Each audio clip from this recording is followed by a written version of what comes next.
Welcome, my friend. Let everything slow. Long before the Imperium of man ever rose to claim dominion over the stars, before the Emperor gathered his legions and set out upon the Great Crusade, a scattering of human pioneers pushed deeper into the galaxy than almost any other expedition of their age dared to travel.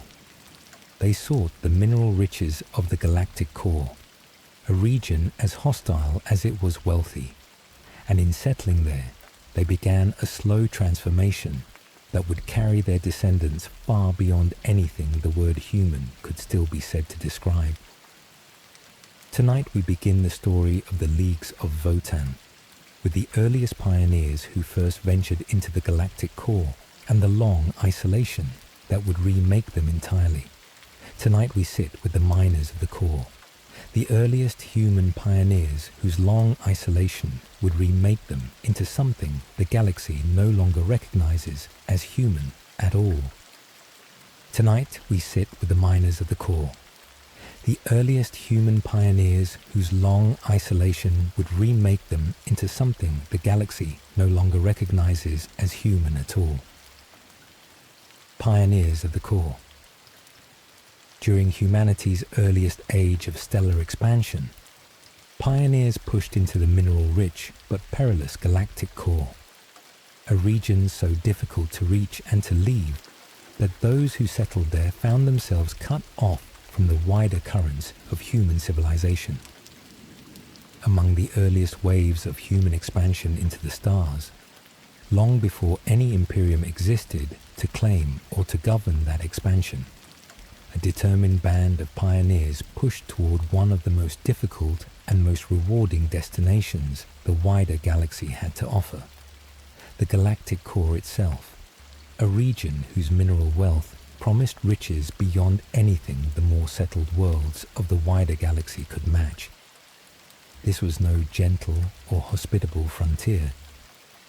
The core's own particular perils, gravitational extremes, hazardous radiation, and the sheer difficulty of travel to and from its depths tested every pioneer who ventured there far more severely than the ordinary business of stellar colonization elsewhere ever demanded.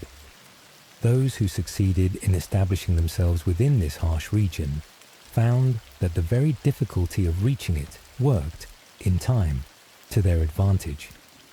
The same perils that made the Galactic Core forbidding to casual travelers also insulated its earliest settlers from the wider currents of human civilization, a natural barrier that would prove, across the many centuries still to come, more effective at preserving their independence than any deliberate fortification could have achieved. Cut off by distance and difficulty rather than by any wall or border, these settlers began to build a civilization that answered, more and more, to its own particular needs and its own particular circumstances, rather than to whatever wider human culture continued to develop elsewhere among the stars. This isolation, more than any single decision or any single catastrophe, set the whole course of what these settlers would, in time, become. A people cut off from the currents that shape a wider civilization begins, almost without exception, to drift towards something distinct, its own traditions and its own priorities taking root without the constant correction and constant exchange that contact with a broader culture might otherwise have provided. What began as ordinary human pioneers seeking mineral wealth would, across the many centuries this isolation demanded, become something the wider galaxy would, in the ages still to come, struggle even to properly classify. A particular quality marks the kind of civilization isolation of this depth tends to produce, one that distinguishes it from cultures that develop in ongoing contact with their neighbors. A people who must answer every challenge alone, without the possibility of outside assistance or outside correction, tend to develop a self-reliance and a hard-won practicality that softer and more connected civilizations rarely need to cultivate to the same degree. Every crisis these early settlers faced within the Galactic Core had to be answered from their own resources alone, a discipline of necessity that would come to define the whole character of the civilization growing up around them. This same isolation carried its own particular cost, alongside whatever resilience it built. A people cut off from wider contact loses, along with whatever correction that contact might have provided, access to the broader currents of knowledge and innovation that continued to develop among more connected civilizations elsewhere. Whatever these settlers gained in hard-won self-sufficiency, they paid for in a growing distance from the wider currents of human development, a trade whose full consequences would only become clear across the many centuries still to come. The first ancestors' design. Beyond the natural drift isolation alone might have produced, the earliest leaders of this settlement, remembered as the first ancestors, deliberately reshaped their people's own genetic code to better endure the Galactic Core's harsh conditions. The transformation these settlers underwent was not left entirely to the slow and unguided drift that isolation alone tends to produce. Those remembered as the first ancestors, the earliest leaders of this determined settlement, took a more deliberate hand in shaping what their people would become, engineering into their population's genetic code a series of stable mutations that would come to be known as Cloneskeins, adaptations designed specifically to help their descendants endure conditions no unmodified human body could have withstood indefinitely. These deliberate adaptations granted the settlers of the Galactic Core a resilience far beyond what ordinary human physiology could offer. Denser musculature capable of withstanding the region's punishing gravitational extremes, blood chemistry adapted to cope with radiation exposure no unmodified body could safely absorb, a whole suite of physical adaptations engineered with evident purpose rather than left to chance. Whatever wisdom, or whatever desperate necessity, drove the first ancestors to undertake this deliberate reshaping of their own people's genetic inheritance, the result proved remarkably well suited to the harsh demands of the environment their descendants would spend every subsequent age calling home. Notice the particular boldness in a leadership willing to reshape their own people's fundamental nature this thoroughly. A decision that asked something considerable of every generation that would live with its consequences. The first ancestors did not merely adapt their settlement's tools or its architecture to the core's harsh demands. They adapted the very bodies of their own descendants, a choice that would echo across every subsequent age of this civilization's long history, binding each new generation to a genetic inheritance chosen for them by ancestors none of them would ever meet. What drove the first ancestors toward this particular and considerable act of foresight remains a question worth sitting with, one the surviving history of this people has never resolved in whole. Did they act from a clear-eyed calculation that ordinary human physiology would never long survive the core's punishing conditions, a pragmatic necessity rather than any grander ambition? Or did some deeper vision guide their choice, a belief that the people they were shaping might become something greater than the humanity they had left behind, rather than merely something better adapted to survive it? The distinction matters for understanding how later generations of this civilization would come to regard their own inherited nature, whether as a burden of pure necessity or as a deliberate gift bestowed by ancestors who saw further than their own circumstances strictly required. Whatever the first ancestors' original motivation, the precedent their choice established would prove foundational to everything this civilization became. A people willing to reshape their own genetic inheritance in service of survival had, in that single act, revealed something essential about their own values, a willingness to sacrifice even the most fundamental aspects of their own nature, if doing so served the continued endurance of their whole community. A people apart, between the natural drift of isolation and the deliberate genetic reshaping of the first ancestors, the settlers of the Galactic Core diverged from the wider human species so thoroughly that they would, in time, become something the galaxy could no longer call human without qualification. Across the many centuries this settlement endured within the Galactic Core, the combined effect of natural genetic drift and deliberate ancestral engineering carried these settlers further and further from whatever baseline humanity itself might once have shared. They remained, in outward appearance, recognizably close to the human form that had first carried their ancestors into the stars, squat and powerfully built figures whose resemblance to ordinary humans could still be traced without much difficulty. But this outward resemblance concealed a far deeper divergence, one that reached into the very genetic code distinguishing their people from the wider human species their ancestors had once belonged to without question. This divergence carried consequences that would ripple across every subsequent age of contact between these settlers and the wider galaxy. Other peoples encountering them across the ages still to come would struggle, again and again, to properly classify what they had found, a people close enough to human in outward form to invite easy assumption, yet distinct enough in their genetic inheritance and their cultural development to resist any simple placement within categories built for humanity alone. This ambiguity, born in these earlier centuries of isolation and deliberate adaptation, would follow this people through every later age of their long and largely hidden history. A particular loneliness marks a people who belong, in whole, to neither of the categories the wider galaxy tends to reach for when classifying its many peoples.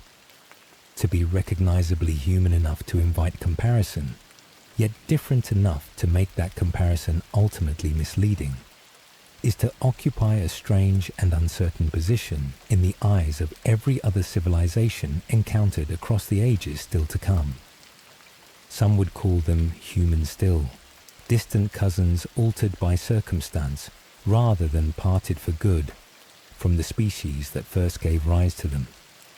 Others would insist their divergence had carried them beyond any reasonable claim to humanity at all, a people apart in every sense that mattered.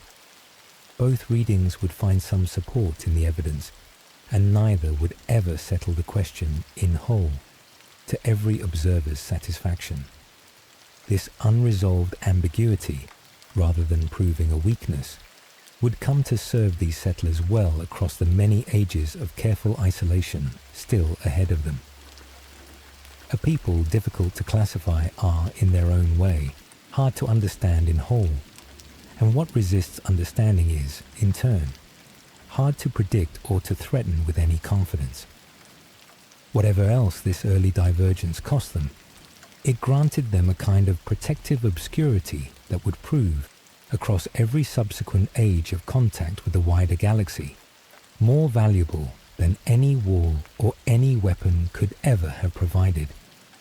What these settlers built, in the isolation the Galactic Core's own harsh geography provided them, was the foundation of an entire civilization, distinct and self-sufficient, rather than merely a colony clinging to survival at the edge of human expansion. A civilization that would endure across ages, the wider galaxy scarcely noticed passing, governed by traditions and by technologies that answered to needs no other human settlement had ever needed to consider. A fitting quiet marks how thoroughly this whole civilization grew up beyond the notice of the wider galaxy, a foundation laid not through conquest or through any announcement of arrival, but through the patient and largely unwitnessed labor of settlers answering, generation after generation, to demands no other human community had ever faced. What this civilization would come to know of itself, and what it would choose to reveal or to withhold from every outsider who, in time, stumbled upon its existence, was already being shaped in these earliest and most obscure centuries of its founding, long before any wider power took notice that such a people existed at all. What this civilization would build at its very heart, the ancient thinking machines that would come to define the whole character of their society, is the story we turn to next. Tomorrow, we sit with the Ancestor Cores, the venerable machines placed at the heart of every league, and the memory they were built to carry forward. Sleep well. Tomorrow we sit with the Ancestor Cores, the venerable machines placed at the heart of every league, and the memory they were built to carry forward. At the very heart of every league, the settlers of the Galactic Core would come to build. A single venerable machine waited, ancient beyond easy reckoning, carrying within its workings the accumulated memory and purpose of a whole people.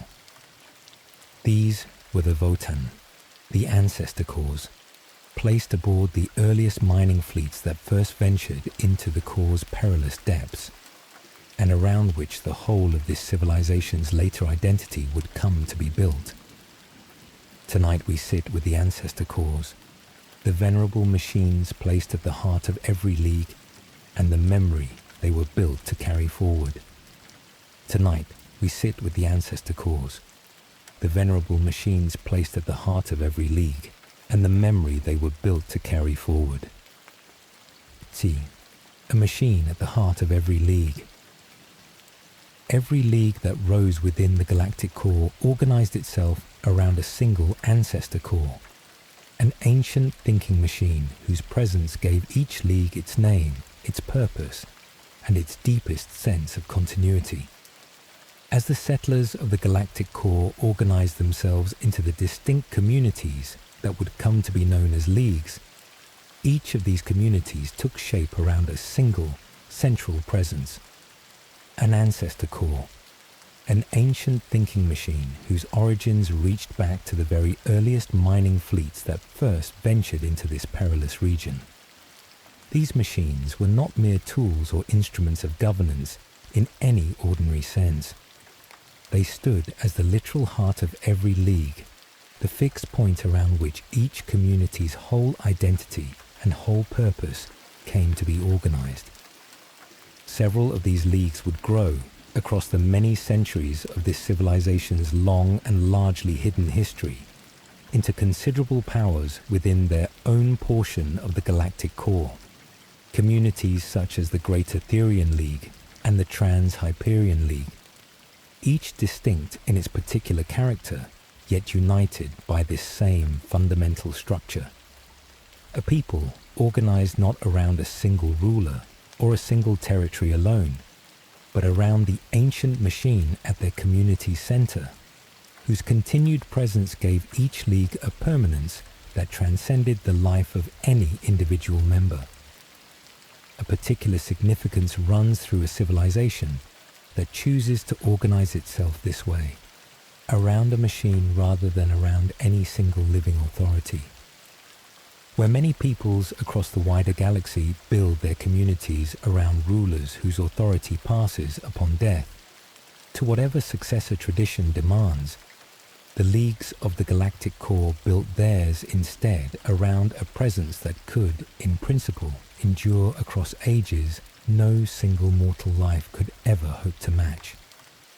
This choice would shape the whole character of kin civilization in ways that reached far beyond mere governance, binding every generation's sense of identity to a continuity no ordinary succession of rulers could ever have provided. Consider the particular stability this choice offered a civilization, still finding its footing within so hostile and demanding an environment as the Galactic Core. Peoples whose identity rests upon a succession of mortal rulers face, with every transition of power, a moment of genuine vulnerability, a risk that ambition or rivalry might fracture whatever unity the previous ruler had managed to build. A people organized instead around a fixed and enduring presence at their community's center sidesteps much of this particular danger, their deepest continuity resting upon something no single individual's death or disgrace could ever threaten to unravel. This is not to suggest that organizing a civilization around an ancient machine carries no risks of its own, only that these risks differ in kind from the risks more conventional forms of succession typically demand a people to manage. Whatever vulnerabilities this choice ultimately carried within it, and this whole story will return to that question in the part still to come, the immediate stability it offered these earliest leagues. A fixed center no mortal ambition could easily seize or corrupt, proved essential to the whole civilization's ability to endure the harsh and unforgiving conditions of its chosen home. This choice carried a further consequence, one that would shape the whole texture of how individual kin came to understand their own place within their community. A civilization whose ultimate authority rests with mortal rulers offers its people, at least in principle, the possibility that any sufficiently capable individual might one day rise to claim that authority for themselves. A civilization whose ultimate authority rests instead with an ancient and unchanging machine offers no such possibility.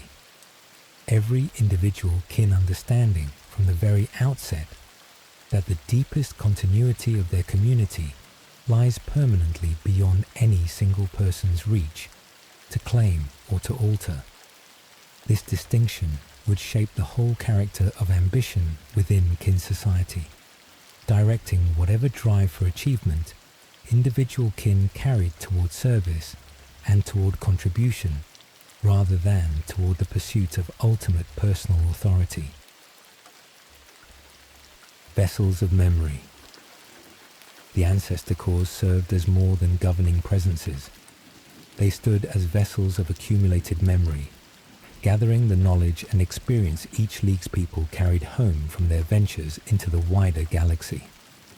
Beyond whatever governing role each Ancestor Core played within its League, these ancient machines served a deeper and more particular purpose. They stood as vessels of memory, gathering and preserving the accumulated knowledge and experience their people carried home from ventures far beyond the safety of the Galactic Core itself. Kin fleets ventured out into the wider galaxy for many purposes, serving as mercenaries in conflicts belonging to other peoples entirely, trading, exploring, and only returning in due course once they had gathered knowledge and experience judged worthy of offering back to their League's own Ancestor Core. This practice reveals something essential about how the kin came to understand their own relationship to the wider galaxy. Venturing outward was never undertaken merely for its own sake, nor purely for whatever immediate profit or advantage such ventures might provide. It was understood at some deeper level of this civilization's own self-conception as a form of gathering. An accumulation of experience meant ultimately to be offered back to the core that anchored each kin's own community and own sense of belonging. Every mercenary contract fulfilled, every trade agreement concluded, every conflict survived among the wider galaxy's many warring peoples became, in this understanding, a contribution to something larger than the individual kin who had lived through it. A particular dignity marks a civilization that treats its own people's outward ventures this way, transforming what might otherwise be understood as mere mercenary opportunism into something closer to a sacred obligation, a gathering undertaken on behalf of a whole community's continued memory, rather than for any single individual's benefit alone. Whatever hardship or whatever danger these ventures demanded of the kin who undertook them, they served a purpose that reached beyond the immediate individual, feeding back into a collective memory every subsequent generation of their league would inherit in turn. Imagine what this understanding must have meant for the kin, who ventured out on behalf of their league, a purpose that reframed even the most mercenary of contracts as something closer to pilgrimage. A warrior fighting purely for coin fights, in some sense, for themselves alone, whatever the immediate necessity of that arrangement. A warrior fighting in the understanding that whatever they learn and whatever they survive will ultimately be offered back to a core their whole community reveres, carries something different into battle. A purpose that outlasts the individual contract or the individual campaign. This reframing would have shaped not merely how the kin approached their ventures into the wider galaxy, but how they understood the whole meaning of hardship and danger faced far from the safety of their ancestral home. This same understanding also explains something of the particular patience the kin have long been known to demonstrate across their many centuries of contact with the wider galaxy's more impatient and more restless civilizations. A people gathering experience for a memory, meant to outlast any single generation, has little reason to rush toward premature conclusions or hasty alliances. Content instead to accumulate what their cause might one day judge worth preserving, however long that accumulation might reasonably take. The buried past. Whatever full history the Ancestor Cores may contain of their people's earliest days, that history, if it survives at all within their ancient workings, likely lies buried beyond any hope of present recovery. A particular mystery sits with what these Ancestor Cores might really contain within their ancient and largely inscrutable workings.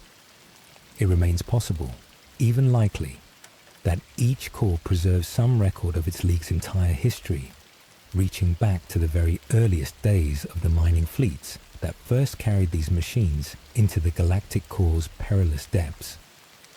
If such comprehensive records do survive within the core's ancient architecture, however, they likely remain buried beyond any hope of straightforward recovery, locked away within systems whose original design and original purpose have long since faded from any living memory the kin themselves still carry forward.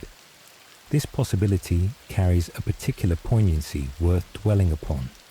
A civilization that has built its whole identity around machines that may, in principle, hold the complete record of everything their people have ever been, while remaining unable, in practice, to access more than fragments of that same deep history. The kin venerate their Ancestor Cores as vessels of memory and continuity, and yet the fullest measure of what those vessels hold may remain, for good, beyond their own reach. A foundational irony at the very heart of this civilization's relationship to its own deepest past. A particular kind of faith runs through a people who continue to venerate their Ancestor Cores, despite this uncertainty about what those cores really contain. A faith that asks something considerable of anyone who holds it honestly. To trust that a vessel of memory serves its purpose, even when the memory it holds remains largely inaccessible, demands a willingness to value the symbol of continuity as much as the substance of it, a distinction few civilizations across the wider galaxy have ever needed to reconcile so plainly within their own foundational beliefs. The kin, whatever private doubts individual members might harbor, have sustained this particular faith across many centuries, their reverence for the cause undiminished by whatever uncertainty surrounds the true extent of what those ancient machines still remember. Whether this faith reflects a genuine confidence that the cause's deeper memory remains intact and merely awaits some future means of recovery, or whether it reflects instead a quieter acceptance that the symbol itself has come to matter more than whatever literal history it may or may not still contain. The kin themselves have rarely spoken of this uncertainty openly to outsiders. what they have preserved across every generation since the earliest mining fleets first carried these machines into the galactic core is the practice of veneration itself, a continuity of devotion that persists regardless of how much or how little of their own deepest past that devotion can, in truth, recover. What this uncertain and only partially accessible memory means for how the kin understand themselves and the particular manner in which new generations of their people come into existence at all is the story we turn to next. There is one final thought worth carrying forward from this whole account of the Ancestor Cores before this story turns toward how the kin themselves come into being. A thought that touches on the very foundation of what it means to inherit a civilization built this way. Every kin who has ever lived within a league organized around one of these ancient machines has grown up within a community whose deepest continuity rests upon a memory none of them can verify in whole. Trusting that the core at their community's heart carries forward something genuine and worth preserving, even where the fullest evidence of that preservation remains locked away beyond any living kin's direct experience. This is, in its own quiet way, an act of faith as considerable as any this whole story will go on to describe, sustained not through dramatic conviction, but through the patient, ordinary continuation of reverence across generation after generation, who have never known their civilization to be organized any other way.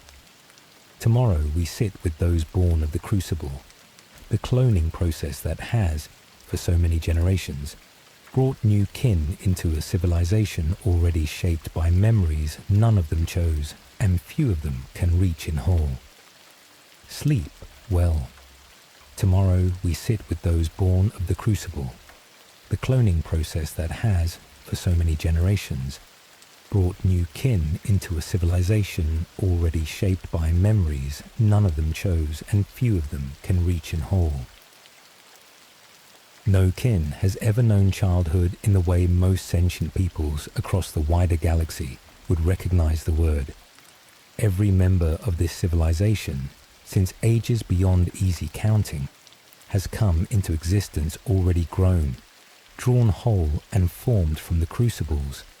Their League's own Ancestor Core governs, a manner of birth that shapes the whole character of what it means to be kin, from the very first moment of each individual's existence.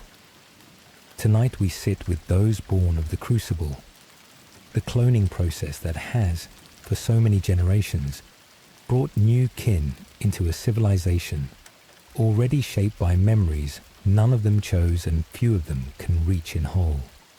Tonight we sit with those born of the Crucible, the cloning process that has, for so many generations, brought new kin into a civilization already shaped by memories none of them chose, and few of them can reach in whole. Sharkin. Emerging whole and formed.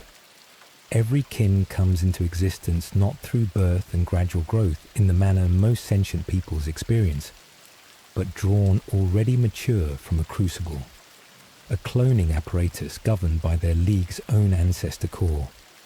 The kin understand themselves and have understood themselves across every generation this civilization's long history can account for as a cloned people, each new member of their society brought into existence through the workings of a crucible, a cloning apparatus whose operation each League's own Ancestor Core governs and oversees. This is no ordinary process of birth and gradual maturation such as most sentient peoples across the wider galaxy would recognize as the beginning of a life. A kin does not emerge from this process as an infant requiring years of growth and development before reaching maturity.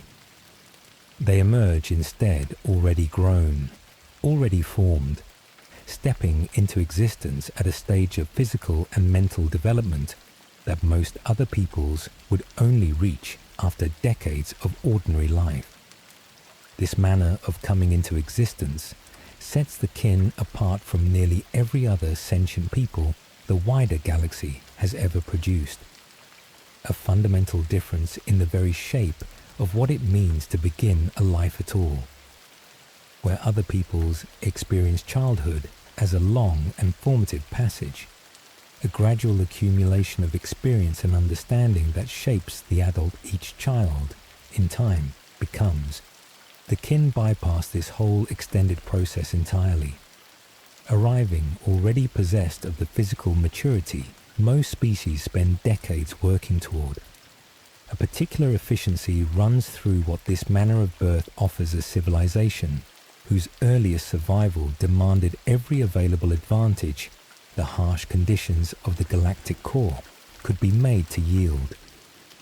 A people whose new members require decades of childhood before reaching useful maturity carry, across every generation, a considerable burden of care and protection that a settlement clinging to survival in hostile conditions can ill afford to sustain indefinitely. A people whose new members arrive already grown and already capable sidesteps this burden entirely. Each Crucible's output ready, from the moment of its formation, to contribute meaningfully to the community's continued survival, rather than requiring years of protected development before becoming useful at all. Whatever else this style of birth cost the kin in terms of the gradual and forgiving passage most sentient peoples rely upon to shape their own character, it offered their earliest ancestors a practical advantage that may well have proven essential to their whole civilization's survival during the hardest and most perilous years of their settlement within the galactic core. A trade this civilization appears to have made, whether by deliberate design or by circumstance, from its very earliest generations. Try to imagine what this manner of coming into existence must mean for a kin's own sense of their beginning, a genuine strangeness worth sitting with. To have no childhood to remember, no gradual passage from helplessness toward capability, is to begin one's own personal history at a point most other sentient beings would already consider well advanced into their own lives, a difference that must shape, in ways difficult for any outsider to imagine in whole, how each kin comes to understand their own relationship to time and to their own personal continuity. A life without childhood. The absence of any childhood or gradual maturation leaves each newly formed kin without the long formative passage most sentient peoples rely upon to shape their own understanding of themselves and their place within a wider community.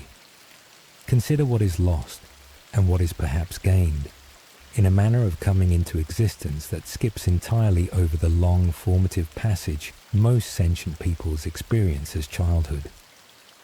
For most species across the wider galaxy, childhood serves a purpose beyond the merely physical business of growing larger and stronger. It offers a gradual and forgiving space in which mistakes carry lighter consequences, in which a developing mind can test itself against a world whose full weight has not yet been placed upon it in whole, in which relationships and understanding can accumulate slowly rather than needing to arrive already formed and functional. A kin drawn wholly mature from the Crucible receives none of this gradual and forgiving passage. They step into existence already expected to function as a capable adult member of their community, already possessed of whatever physical strength and whatever basic capability their Cloneskein inheritance provides, without the intervening years most other peoples use to build understanding and relationship at a gentler and more forgiving pace. Whatever knowledge or whatever social integration a newly formed kin requires must be acquired through means other than the slow accumulation of an ordinary childhood, a circumstance that surely shapes kin culture and kin relationships in ways this story can only partially imagine from outside their own particular experience of coming into being. This absence of childhood also carries a particular implication for how the kin must understand identity and individuality within their own civilization. A people who arrive already formed, without the gradual and idiosyncratic accumulation of childhood experience that shapes individual character among most other sentient species, may find their own sense of individual distinctiveness resting upon different foundations entirely, perhaps drawing more heavily upon the particular tasks and particular service each kin comes to offer their league than upon whatever unique formative experiences a more conventional childhood might otherwise have provided. This reshaped foundation of individual identity carries a further consequence, one that touches on how a kin must come to understand their own relationships with those around them. Most sentient peoples build their earliest and often their deepest bonds during childhood itself. Ties forged through shared vulnerability and shared growth across years spent depending upon parents, siblings, and companions who witness one another's gradual development from helplessness toward capability. A kin, arriving already mature, forms no such foundational bonds through any comparable process, entering instead at once into a community of already formed peers, each of whom shares this same absence of any conventional formative history to draw upon together. Whatever bonds kin society does manage to build among its members, then must be forged through means other than shared childhood experience, perhaps through shared labor, shared service to a common league, or the particular intimacy of working alongside others toward purposes each kin already understands from their very first moment of existence as meaningful and worth pursuing. This distinctive foundation for relationship and belonging marks kin society as something set apart from nearly every other civilization, in a manner few others can claim the wider galaxy has ever produced, its deepest bonds built not upon the accidents of shared childhood, but upon the deliberate and ongoing work of shared purpose. The Votann's hand in every birth. Because each league's ancestor core governs the crucible from which its kin emerge, every individual's very existence is bound, from its first moment, to the collective memory and collective purpose the core embodies. This particular circumstance of birth carries one further consequence worth marking clearly. Because each league's own ancestor core governs the crucible responsible for bringing new kin into being, every individual's very existence is bound, from the first moment of their formed and mature life, to the collective memory and collective purpose their core embodies. A kin does not merely happen to belong to their league as an accident of birth location, in the manner most peoples find themselves born into whatever community their parents happen to inhabit. Their very existence was authored, in the most literal sense available to this civilization, by the same ancient machine that stands as the whole community's deepest source of continuity and purpose. This binding between individual creation and collective purpose shapes the whole character of kin loyalty and kin identity in ways few other civilizations across the wider galaxy could easily match.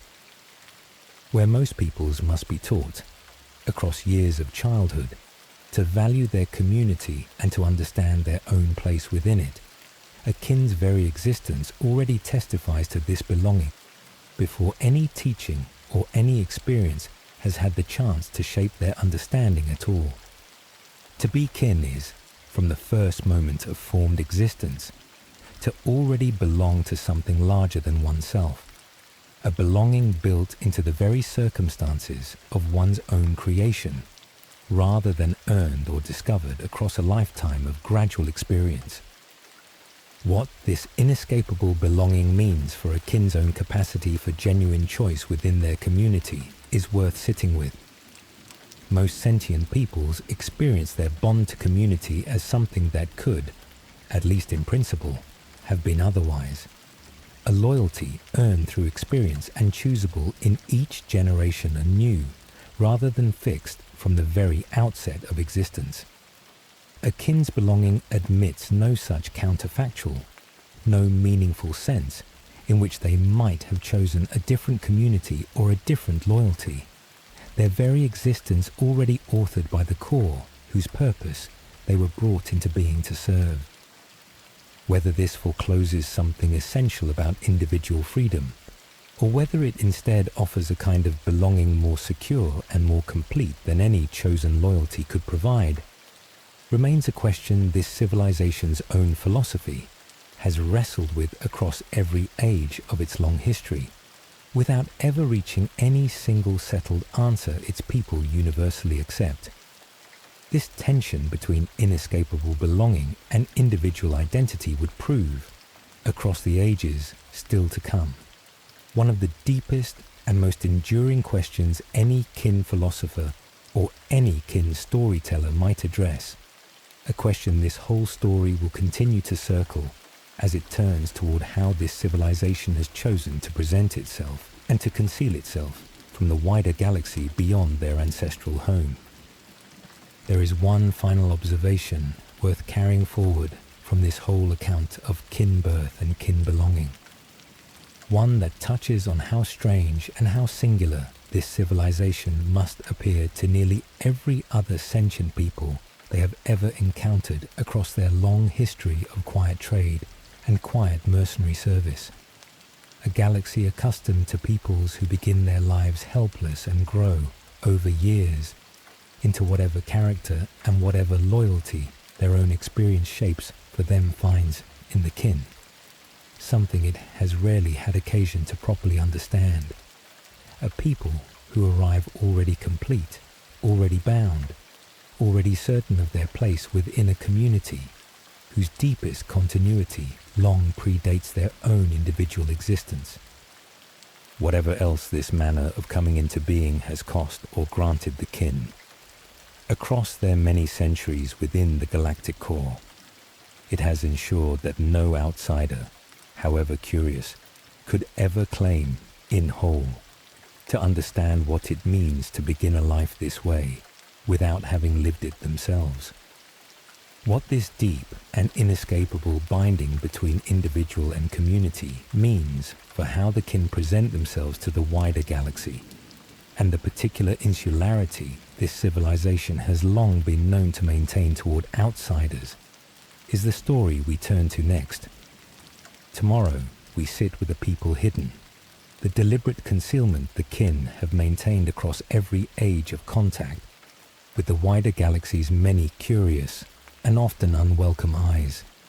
Sleep well.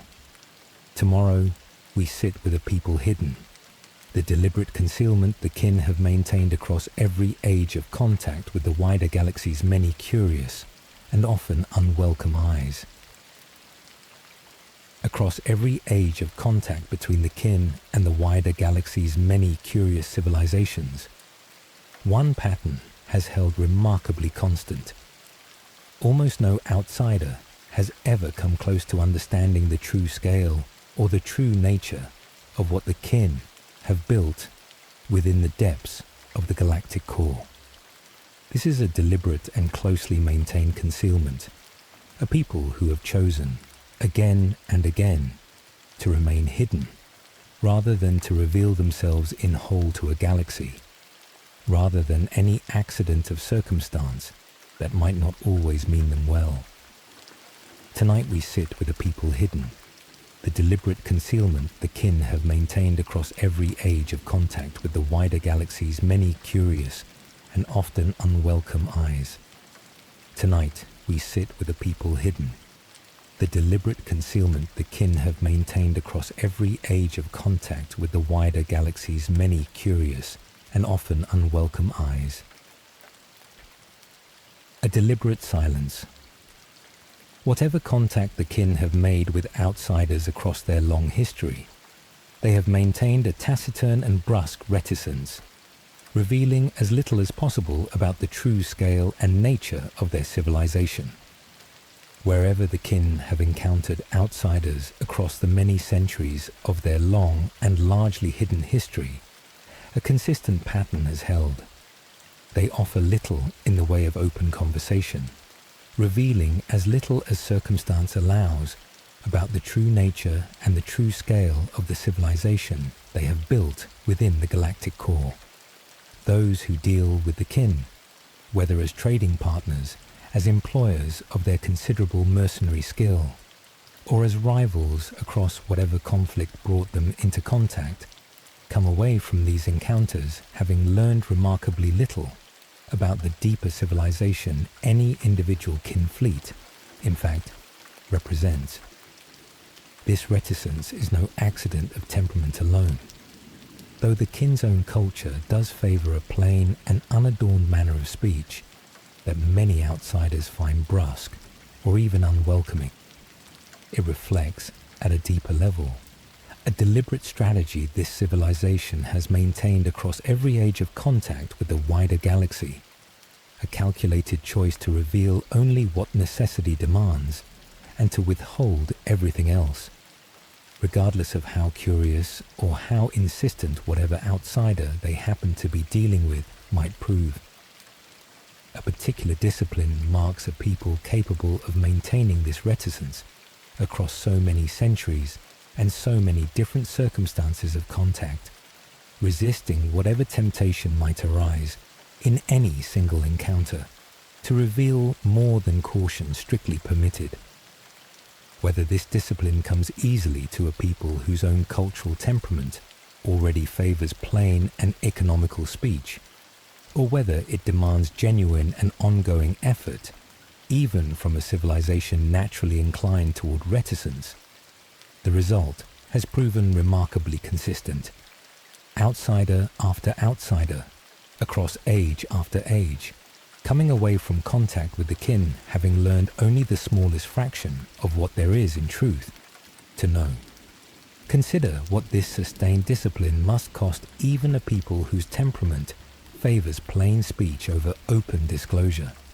Every encounter with an outsider presents its own particular temptation to reveal more than caution demands, whether through simple pride in what their civilization has accomplished, through the ordinary human impulse toward friendship and disclosure that even a reticent people cannot entirely escape, or through the practical pressures of trade and negotiation that sometimes reward openness more readily than silence.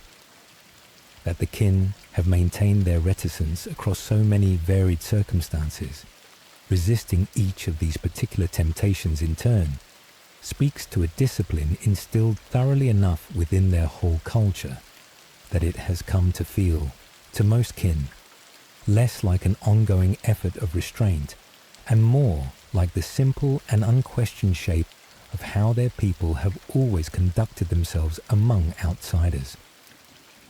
This cultural discipline, whatever its precise origin, has proven remarkably durable across every subsequent age of contact between the kin and the wider galaxy's many curious civilizations, a consistency few other peoples could hope to match across so long and so varied a history of encounter.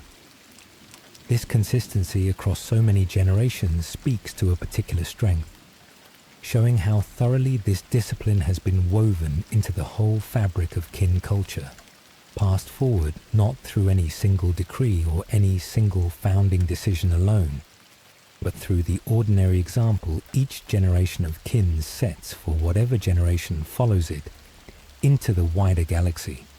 A discipline sustained this consistently across so many centuries has ceased, in any meaningful sense, to depend upon the particular conviction of any single generation, becoming instead something closer to an inherited instinct, absorbed by each new kin as naturally as any other fundamental aspect of what it means to belong to their own particular league.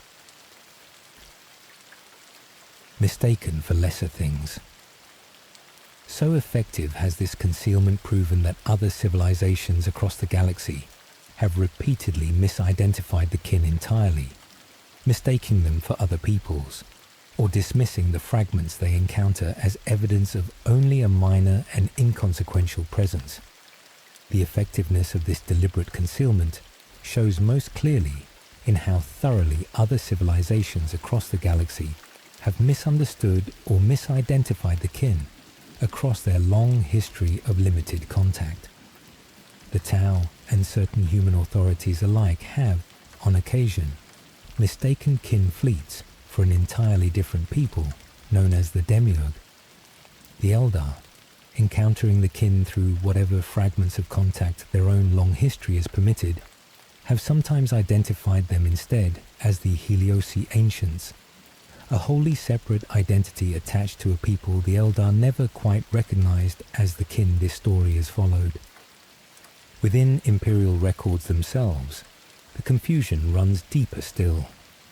It remains, in every meaningful sense, impossible to determine. From the surviving documentation of countless encounters across the Imperium's long history, how many itinerant nomad traders, how many unexplained Xenos merchants, how many settlements officially classified as subhuman, rather than true alien, may in fact have been kin operating under whatever guise or whatever silence best served their own purposes in that particular encounter. Where the kin have been identified with any consistency at all, they are most often known by the dismissive and pejorative term squat, a label that itself varies uncertainly between classifications of subhuman and classifications of true Xenos, depending entirely upon whichever official happened to be recording the encounter. Notice the particular irony in how this confusion has come to serve the very purposes the kin's own reticence was designed to achieve, whether or not that confusion was ever the deliberate object of their own careful concealment. A civilization that cannot even be consistently named or classified by the wider galaxy's own record keepers has, by that very fact, secured a form of protection that deliberate secrecy alone could scarcely have improved upon. Every misidentification, every uncertain classification, every mistaken attribution to some other people entirely, adds another layer of confusion to whatever picture the wider galaxy might otherwise have assembled of the kin's true nature and true extent. This pattern of confusion also reveals something worth marking about the limits of even the most thorough record keeping when applied to a people determined not to be understood. The Imperium, whatever its many failings, maintains records and bureaucracies of considerable sophistication across the whole of its vast domain, and still it has proven unable to resolve, with any confidence, how many of its own documented encounters with itinerant traders and unexplained settlements, in truth, involved the kin rather than some other people entirely. Whatever else this confusion demonstrates, it confirms that the kin's reticence has proven equal to even the most determined efforts at cataloguing and understanding the galaxy's many peoples. This widespread confusion serves the kin's own purposes remarkably well, whether by careful design or by fortunate accident of their own natural reticence. Many outside civilizations, encountering only the scattered prospector fleets the kin send out into the wider galaxy, have mistaken these fleets for the entirety of the kin's whole civilization, dismissing what they encounter as evidence of only a minor and inconsequential presence, rather than recognizing it as the merest visible fraction of a civilization whose true scale remains hidden within the depths of the Galactic core. The wisdom of being underestimated. By allowing themselves to be mistaken for a lesser and more minor presence than they, in truth, represent, the kin have secured a form of protection that no wall or weapon could ever have provided them across their long history among the galaxy's many rival powers. A genuine wisdom runs through a civilization content to let itself be underestimated by nearly every other power it encounters across the wider galaxy.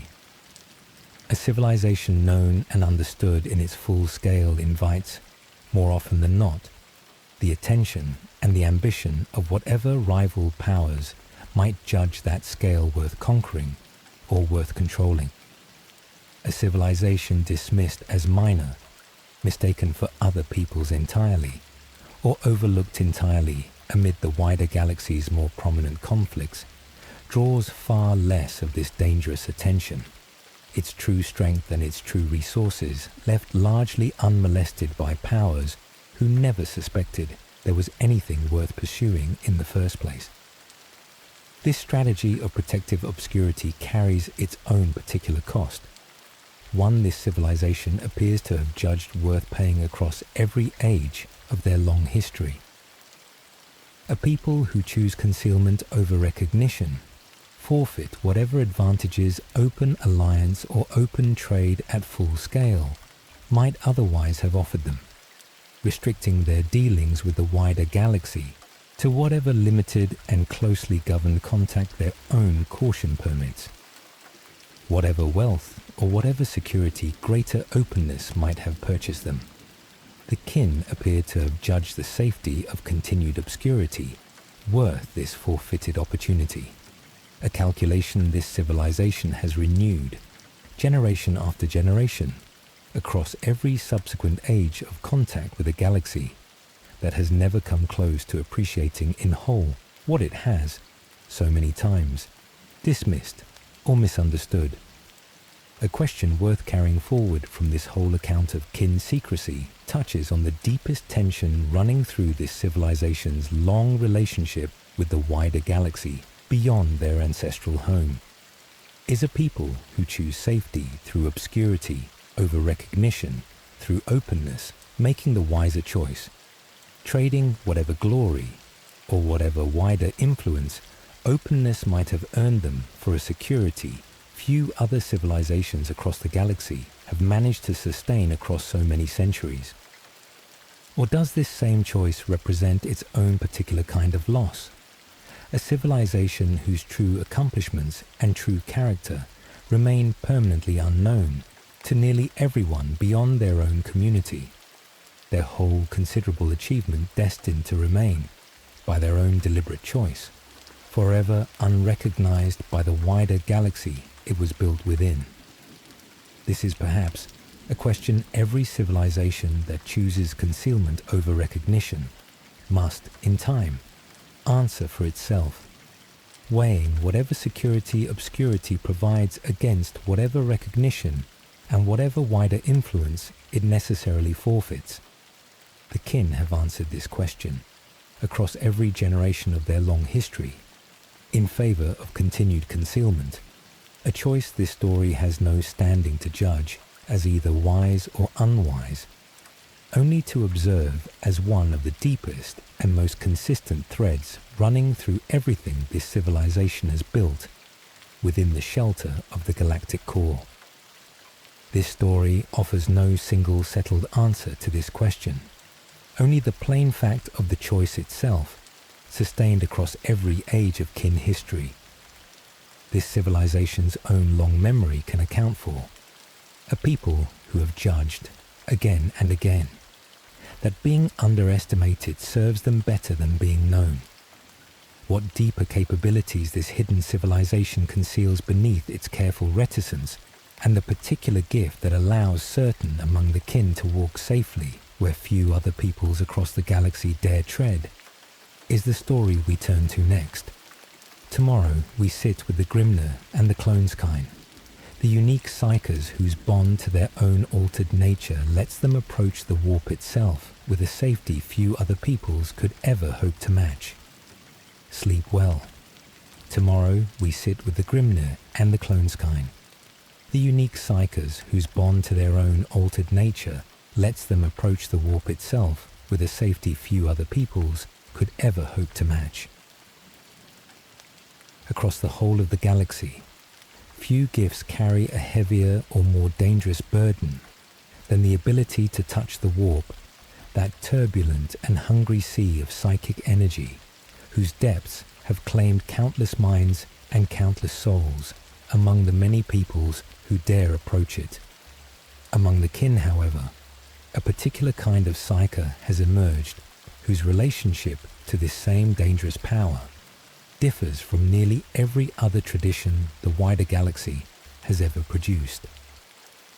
Tonight we sit with the Grimnyr and the Cloneskein, the unique psykers whose bond to their own altered nature lets them approach the warp itself with a safety few other peoples could ever hope to match.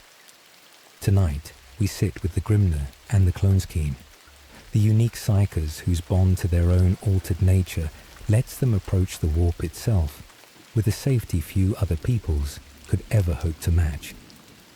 Hurry, a psyker unlike any other.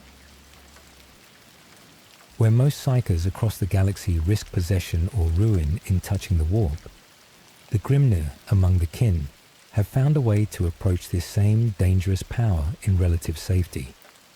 Across nearly every other civilization the wider galaxy has ever produced, the gift of psychic ability carries with it a genuine and often terrible danger, a vulnerability to the warp's own hungry and predatory attention that has claimed countless minds among those unfortunate or unwise enough to wield such power without sufficient protection. Psykers across the galaxy are watched, feared, and often kept under close containment by whatever civilization produced them, their gift understood as much as a liability, as a genuine asset. Among the kin, a different tradition has taken root entirely, one that offers something few other peoples across the galaxy could claim, a form of psychic ability that can be approached with something close to genuine safety. The Grimnyr, as this particular class of kin psyker has come to be known, represents a departure from nearly every other tradition of psychic power the wider galaxy has ever documented. Where an ordinary psyker's gift marks them as a source of danger to everyone around them, a vulnerability the warp itself might exploit to devastating effect, the Grimnyr's own particular nature allows them to interact with this same dangerous power without exposing themselves or those around them to anything close to the ordinary risk such interaction typically demands. This relative safety carries a particular significance for how the Grimnyr are regarded within their own communities, a status unlike nearly anything most other psychically gifted individuals across the galaxy could ever hope to claim. Where other civilizations often isolate or keep close containment upon their own psykers, treating them as a necessary but dangerous resource to be managed rather than embraced, the kin can afford to hold their Grimnyr close, trusting in a safety few other traditions of psychic power have ever managed to achieve. This difference in how a psyker is regarded carries consequences that reach far beyond mere social standing, shaping the whole texture of how psychic gifts function within kin society compared to nearly every other civilization across the galaxy. Where other peoples often lose whatever wisdom or whatever perspective their psykers might otherwise have offered, isolating them so thoroughly from ordinary community life that whatever insight their gift provides rarely reaches those who might benefit from it, the kin's Grimnyr remain woven into the ordinary fabric of their own league, their gift treated as a genuine and integrated resource, rather than a danger to be quarantined at whatever distance safety demands. This integration offers the kin an advantage few other civilizations across the galaxy can claim, drawing upon their psykers' particular insight and particular capability without paying the same steep price in isolation and suspicion that most other traditions of psychic power seem to demand. Whatever else this civilization's careful and deliberate genetic engineering has cost or granted them across their long history, the relative safety of their Grimnyr stands as one of its more quietly consequential gifts, a resource most other peoples across the galaxy can only handle at arm's length, available to the kin in a manner few of their neighbours could ever hope to match. The Cloneskein's gift. The particular genetic inheritance the first ancestors engineered into their people, the Cloneskein, extends its protective reach even into the perilous business of touching the warp, granting the Grimnyr a resilience their genetic inheritance alone helps provide. The particular safety the Grimnyr enjoy in their approach to the warp traces back to the very same genetic inheritance that has shaped every other aspect of kin physiology since the first ancestors first engineered their people's Cloneskein to endure the Galactic Cores' harsh demands. This same genetic adaptation, originally developed to help ordinary kin withstand physical conditions no unmodified human body could tolerate, extends its protective reach into the far stranger and far more perilous business of touching the warp itself, offering the Grimnyr a resilience against psychic corruption that owes as much to their inherited biology as to any particular training or particular discipline they might separately cultivate. This connection between physical resilience and psychic safety reveals something worth marking about the whole character of kin adaptation to their harsh circumstances. The first ancestors who first engineered the Cloneskein could hardly have anticipated, in whatever original calculation drove their reshaping of their people's genetic code, that this same adaptation might one day extend a comparable protection into an entirely different kind of danger, the psychic peril of the warp, rather than the physical peril of the Galactic Core's punishing environment. Whether this extended protection reflects some deeper and more comprehensive resilience woven into the Cloneskein's original design, or whether it represents a fortunate and unplanned consequence, the first ancestors never specifically intended, the kin themselves have come to rely upon this gift as thoroughly as they rely upon every other aspect of their inherited physiology. A particular fittingness marks a people whose deliberate genetic reshaping, undertaken originally to answer one kind of danger, should prove capable of answering an entirely different, and, in its own way, more terrible danger besides. Whatever the first ancestors intended when they first engineered the Cloneskein into their people's genetic inheritance, their descendants have inherited a gift that reaches considerably further than mere physical survival, offering the Grimnyr among them a foothold in one of the most dangerous relationships any sentient mind can undertake. Barrier technology and the Sea Orvies. Beyond the protection their inherited biology provides, the Grimnyr employ specialized barrier technology, including small autonomous drones known as Corvies, to interact with the warp with an additional and deliberate measure of safety. Whatever protection the Cloneskein's inherited biology offers the Grimnyr against the warp's ordinary dangers, the kin have not relied upon biology alone to secure their psyche's safety. They have developed and refined, across the many centuries of their long and largely hidden history, a body of specialized barrier technology meant to further insulate their Grimnyr from whatever residual danger even their protected biology might still leave exposed. Among this technology, small autonomous drones known as Corvies serve a particular and precisely designed function, working alongside the Grimnyr's own inherited resilience to manage the psychic dangers their work demands they approach. This combination of inherited biological protection and deliberate technological safeguard marks a particularly thorough approach to a danger most other civilizations across the galaxy address through only one of these two strategies at a time, either relying upon the psyche's own natural resilience or upon whatever external technology and ritual might contain and channel their dangerous gift. The kin, characteristically thorough in their approach to any hazard their harsh circumstances have taught them to respect, have chosen to layer both protections together, trusting neither their inherited biology nor their developed technology alone, to secure the safety their Grimnyr's particular work demands. A particular wisdom runs through this layered approach, reflecting the same hard-won practicality this whole story has already traced back to the earliest generations of settlers who first carved out an existence within the Galactic Cores' perilous depths. A people who learned, across so many centuries of hostile circumstance, never to trust any single safeguard entirely, extended that same hard-earned caution into their approach to the warp itself, building redundant and complementary protections around the danger few other civilizations across the galaxy have ever managed to address with quite this degree of careful, layered thoroughness.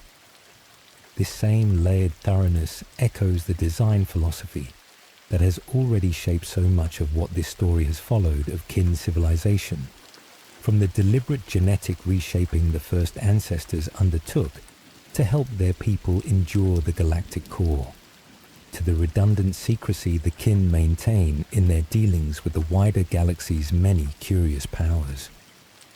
A civilization shaped this consistently by hard necessity rarely settles for a single line of defense when multiple mutually reinforcing safeguards remain available. A pattern of careful redundancy that has served the kin well across every domain of danger their long history has required them to address. Keeper of the Core.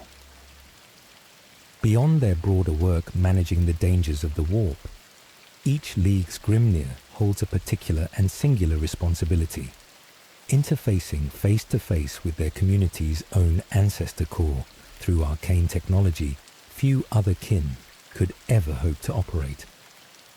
Among the many responsibilities the Grimnyr bear within their own particular league, none carries quite the same weight as their role in interfacing face-to-face with their community's own Ancestor Core, employing arcane technology whose operation few other kin, however skilled in their own particular craft, could ever hope to master.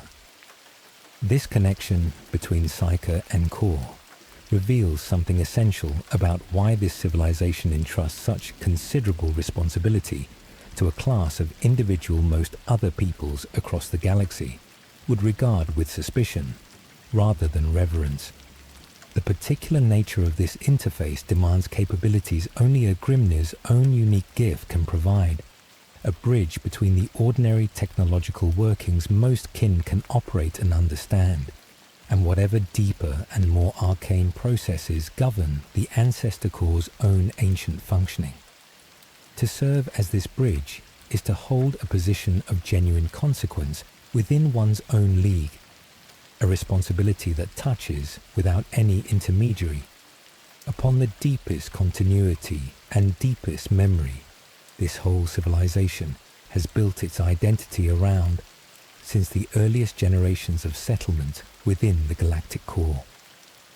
A particular loneliness marks what this bridging role must demand of any Grimnyr who holds it, a position that places them at a genuine remove from nearly every other kin they serve alongside, where ordinary kin relate to their league's Ancestor Core as a distant and reverent presence, understood through tradition and through the accumulated culture their whole community has built around it.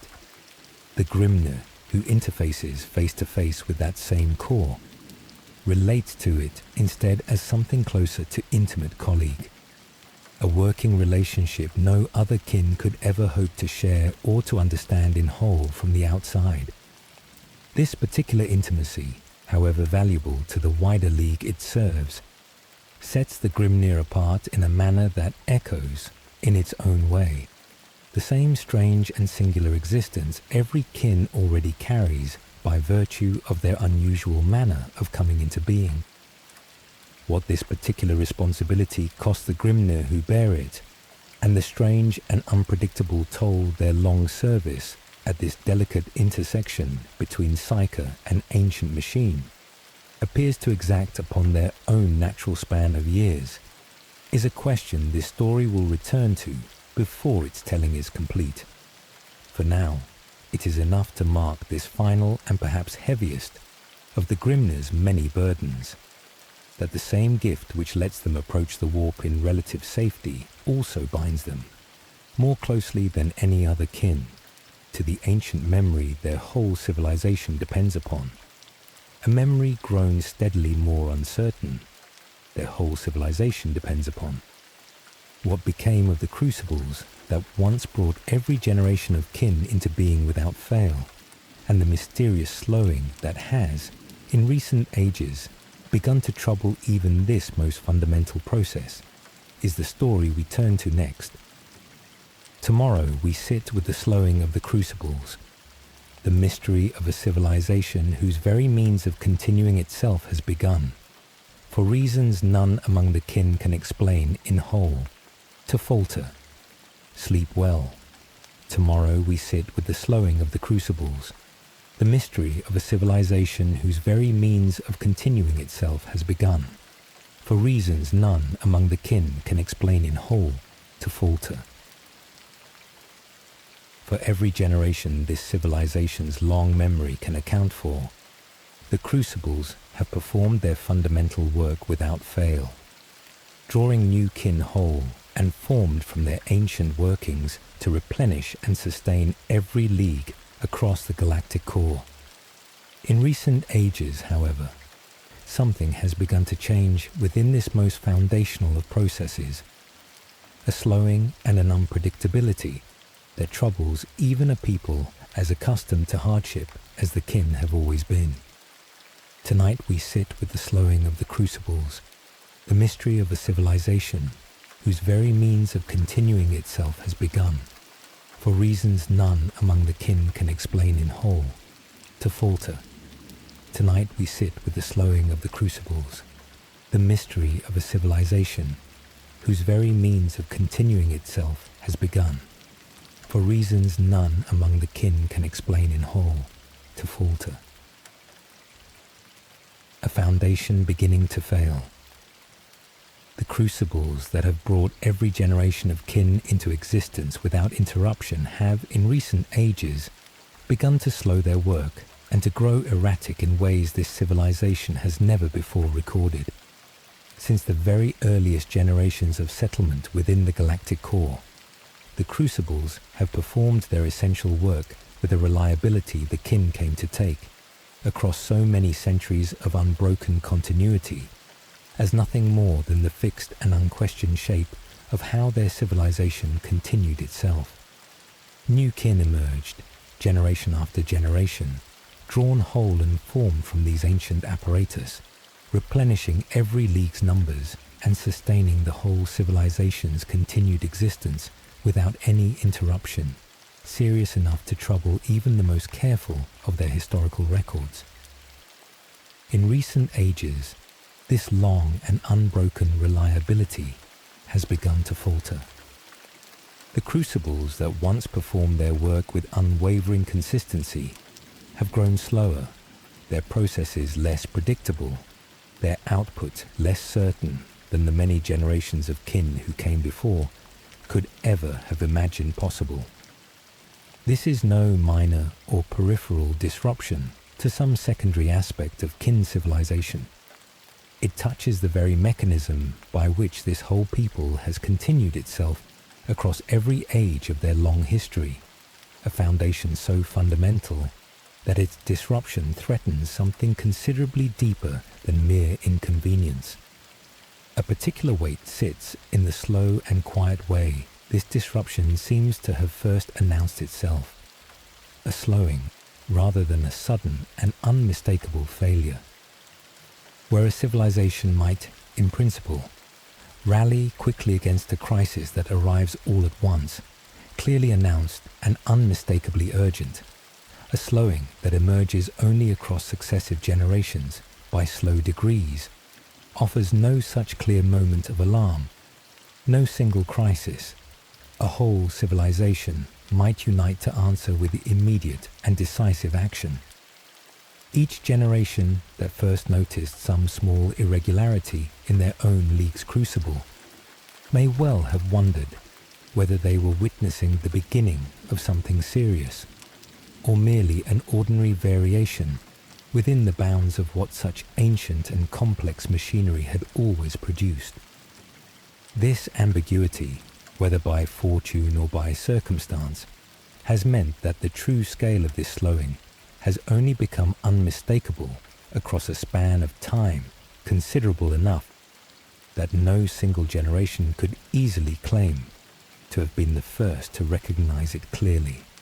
A pattern that mirrors, in its own way, the same slow and largely unwitnessed drift that first carried these settlers away from ordinary humanity so many ages before. A particular dread marks a civilization confronting disruption to the very process that has always guaranteed its own continuation. Other crises a people might face, however severe, at least leave open the possibility of future generations who might yet answer or overcome whatever difficulty the present age presents. A crisis touching the mechanism of continuation itself offers no such easy comfort, raising a question few civilizations across the wider galaxy have ever needed to confront so plainly. What happens to a people whose very means of persisting into the future has begun, for reasons they cannot yet explain, to fail them? No clear cause. Despite every effort to understand what has begun to trouble their crucibles, the kin have found no clear or settled explanation for this slowing, a mystery that may trace back to the same buried and inaccessible memory their Ancestor Cores have always only partially revealed.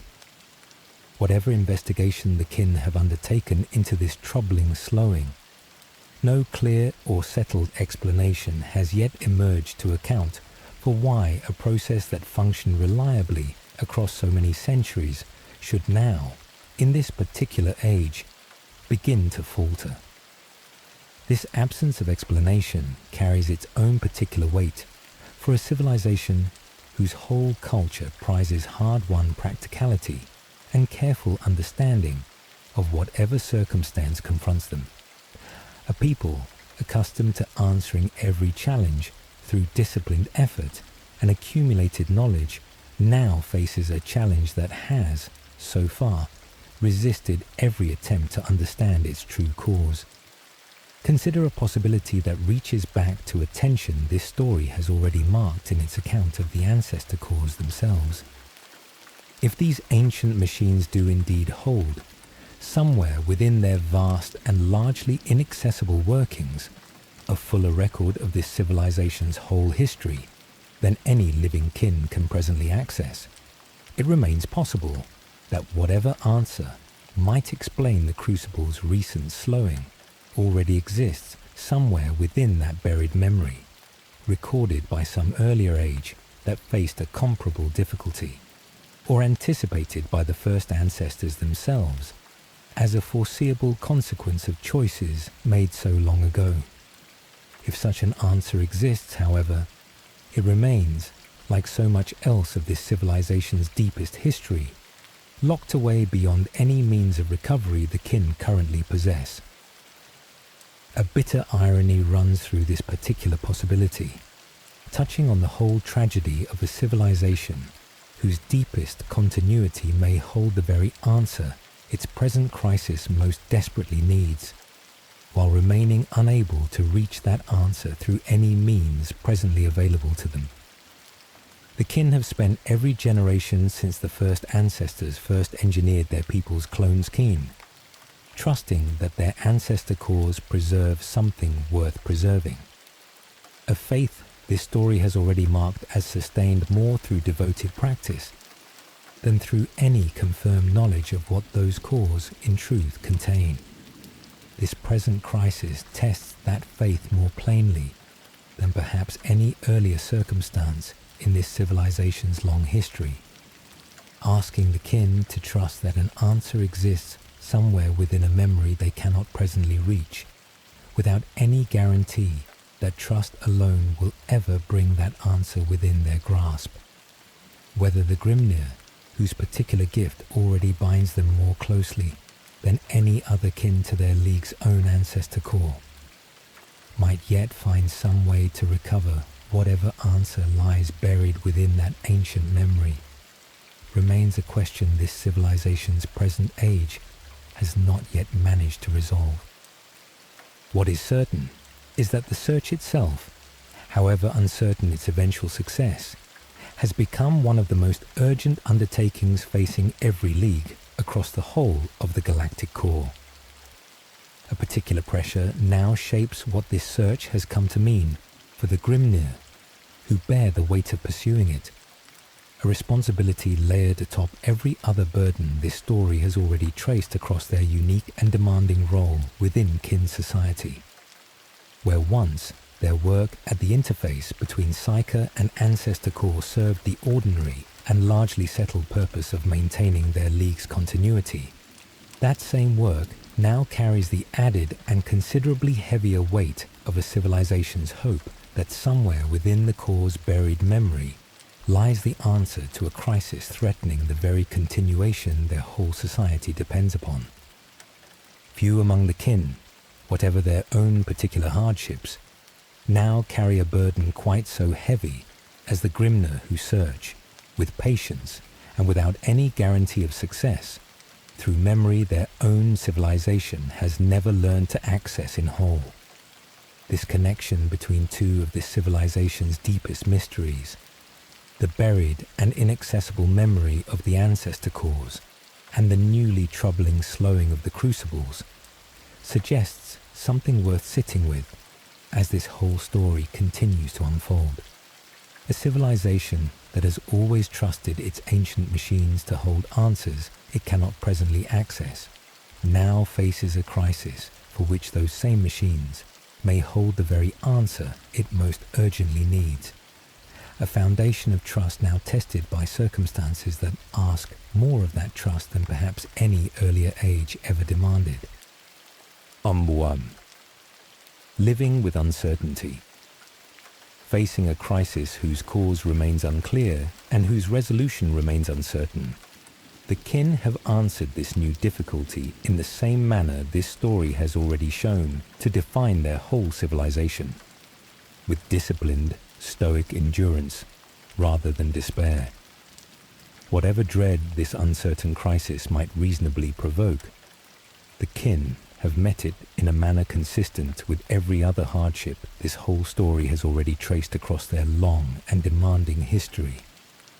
This is a people shaped, since their very earliest generations, by circumstances that permitted little room for despair or for anything less than disciplined and practical endurance, and they appear to have brought this same hard-won temperament to bear upon a crisis whose cause and whose resolution remain, for now, uncertain in every real sense. This response reveals something worth marking about the deeper character this civilization has cultivated across every earlier stage of this story's telling. A people who engineered their own bodies to survive impossible conditions, who built their whole identity around trust in ancient machines, whose deepest memory remains only partially accessible, who have maintained careful concealment from a wider galaxy across countless generations of contact, bring to this newest uncertainty the same disciplined practicality that has already carried them through every earlier trial their long history has demanded of them. A particular value marks cultural habits formed across so many earlier trials, habits that transfer readily to whatever new difficulty a civilization might next encounter. The kin did not need to invent a new response to this present crisis from nothing, arriving at their disciplined composure through some fresh act of collective will, summoned specifically for this occasion. They drew instead upon a temperament already thoroughly practiced across every earlier hardship their long history had already demanded, a well-worn capacity for endurance that required no new cultivation, only the continued application of habits already thoroughly ingrained within their whole civilization's character. This capacity to draw upon inherited resilience rather than needing to summon fresh courage for every new trial, may prove, in the end, one of this civilization's most valuable inheritances, a gift passed down through culture and through practice, as surely as the Cloneskein itself was passed down through deliberate genetic engineering so many ages before.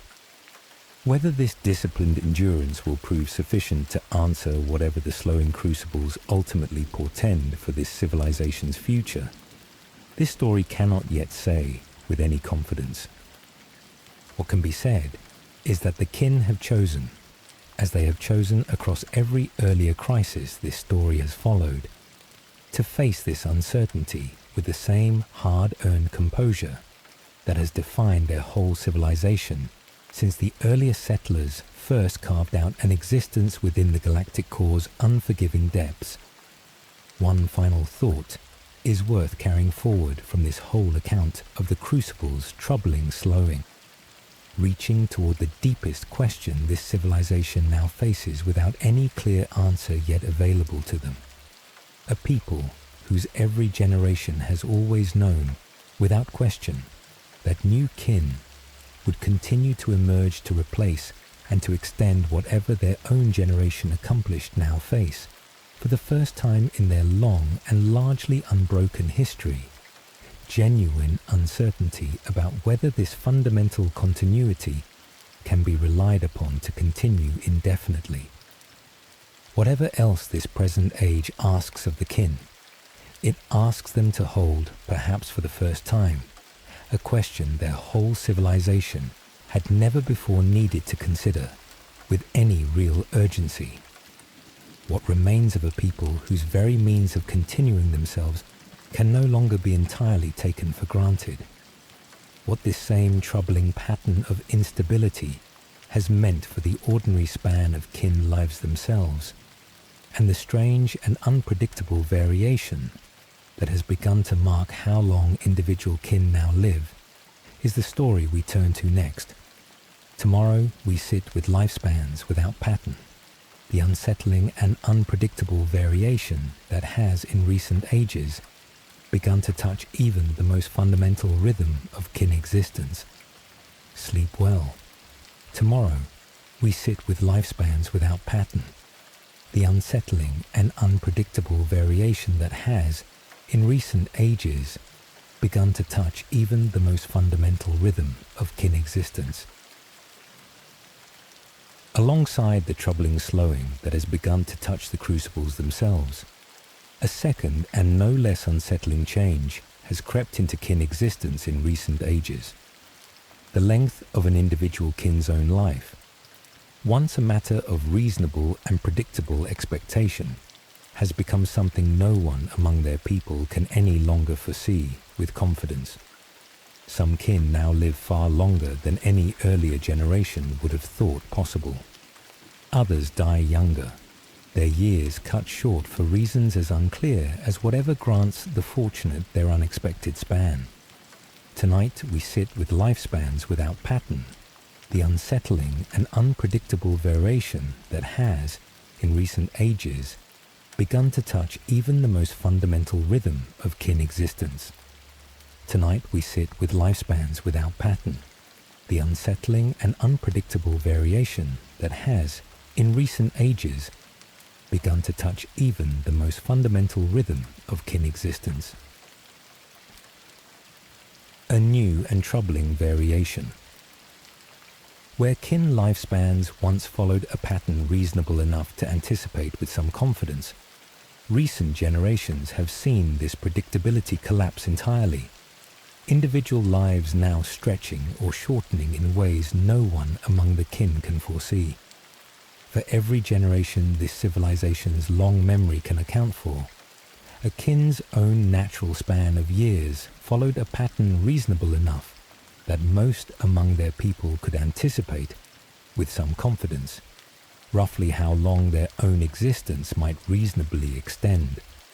This predictability, like so much else this story has already traced back to the deliberate genetic engineering of the first ancestors, offered the kin a stable foundation upon which to plan their own lives and their own contributions to whatever league they served.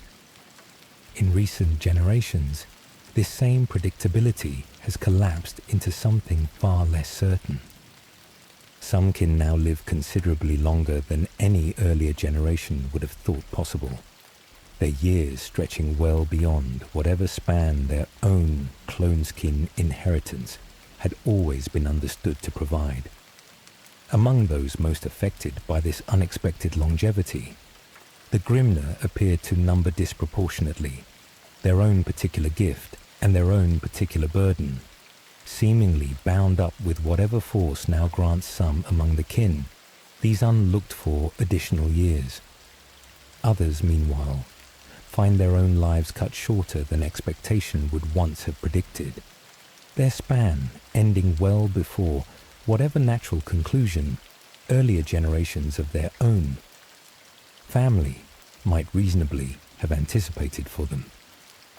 There is no discernible pattern connecting these two divergent outcomes, no clear principle the kin's own considerable capacity for careful observation and disciplined analysis has yet managed to identify. Some live longer, some live shorter. The distribution between these two outcomes appears to follow no rule any kin scholar has yet been able to articulate with confidence, a randomness that sits uneasily within a civilization whose whole character has always favored careful understanding over unexplained uncertainty. Consider what this randomness must mean for a civilization whose whole approach to hardship has always relied upon disciplined understanding rather than passive acceptance of whatever circumstance presents. Every earlier trial this story has followed, the harsh conditions of the Galactic core, the perilous business of touching the warp, the troubling slowing of the Crucibles, offered at least some foothold for careful analysis, some pattern or some mechanism. The kin's own considerable intellectual discipline could, in time, hope to grasp even where full explanation remained elusive. This new variation in lifespan offers no comparable foothold, its apparent randomness resisting every tool of careful and disciplined understanding. This civilization has always relied upon to answer whatever hardship confronted them. This absence of any discernible pattern marks this particular trial as distinct from nearly everything else this story has already traced across the whole of kin history. A mystery that cannot be approached through the same patient, methodical analysis that has served this civilization so well across every earlier crisis, their long and demanding history has already required them to face. Notice how this randomness has begun to reshape the ordinary texture of kin life, touching not merely the abstract question of a civilization's future, but the immediate and daily experience of families and communities across every league within the Galactic core. Where once a kin could plan their own contribution to their community with reasonable confidence about the span of years available to them, this newest uncertainty asks every individual kin to hold their own future more loosely, aware that whatever span of years lies ahead of them may prove far longer or far shorter than any earlier generation's experience would have led them to expect. The will of the Votann. Rather than despair before this unexplained variation, the kin have largely chosen to understand it as the will of the Votann, a framing that offers meaning where explanation has so far failed to provide any. Faced with a variation their own careful analysis has failed to explain, the kin have largely settled upon a particular framing that offers meaning where straightforward explanation has, so far, eluded them. They understand this unpredictable variation in lifespan as the will of the Votann, an expression of purpose belonging to the ancient Ancestor Cores, whose deepest workings remain only partially accessible to any living kin. Whatever determines which among them will live long and which will die young, this framing holds, answers to some deeper logic, the cores themselves understand even where their own descendants cannot yet perceive it clearly. This framing offers a particular kind of comfort worth marking with some care, one that draws upon the same deep trust this whole story has already traced back to this civilization's foundational relationship with their ancestor cores. Rather than facing this new uncertainty as random and meaningless chance, stripped of any purpose or any pattern a grieving family might find comfort in, the kin have chosen instead to fold this variation into the same framework of trust that has always governed their relationship to the ancient machines at the heart of every league, a willingness to believe that purpose exists even where understanding has not yet caught up to confirm it. A particular consistency runs through how this framing echoes the same pattern of faith this story has already traced across every earlier account of kin belief. The trust the kin place in their ancestor cores is buried and largely inaccessible memory, the confidence that whatever answer explains the Crucible's slowing already exists somewhere within that same ancient record, even if no living kin can presently retrieve it. And now this newest belief that unpredictable variation in lifespan answers to some purpose the Votann themselves understand, all draw upon the identical underlying conviction that meaning and pattern exist within this civilization's deepest workings, even where present understanding cannot yet confirm it in full. This consistency suggests something essential about the whole shape of kin theology and kin philosophy.